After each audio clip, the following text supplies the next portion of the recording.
Hi, I'm Ellen from the Chili Dog. I'm a visual learner, so when I have a choice between reading a stitch chart or following written instructions, like for the duck pond socks I'm knitting right now, I almost always opt for the chart. If you're also a knitter that prefers charts, today's lesson is for you. I won't be going into details about how to interpret stitch charts and symbols. Instead, I'd like to share 3 quick tips that will help you read your chart at a glance so it doesn't have to be center stage while you're knitting. Let's get started. Before we begin, if you enjoy our videos, consider joining the pack and becoming a member of thechilidog.com for ad-free access to our entire learning library, priority support, and more. Because I'm a visual learner, I'm a big fan of color coding. Some knitters find it helpful to color code every single symbol on a chart, and this can be a good strategy, especially if you're dealing with a visual issue like dyslexia.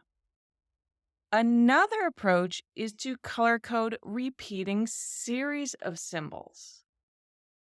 For example, on this chart, the yarn over, center double decrease, yarn over combination happens frequently.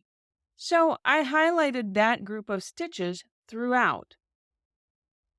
Yarn over, knit two together is also a series that is repeated frequently. So I highlighted that group of stitches with another color. As I'm knitting, those highlighted groups are visual cues that tell me I need to work a specific series of stitches, not just a single stitch. Next, I like to mark any rows that may require my full attention. In some charts, you'll be able to recognize these rows before you even start knitting. Other times, you may realize along the way that you need to focus more on certain rows.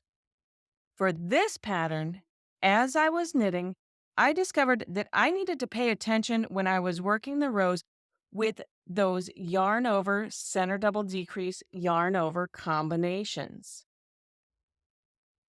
On my chart, I circled those row numbers again to give me a visual cue, and this time it reminds me to slow down and limit distractions when I get to those rows. Finally, if you have a long series of stitches that are just knit, make note of how many stitches are in that run so you don't repeatedly have to count squares. Of course, you don't want to clutter your chart with numbers. Try to mark runs that are 4 to 5 stitches long or more. You can most likely count runs less than 4 to 5 stitches without much effort.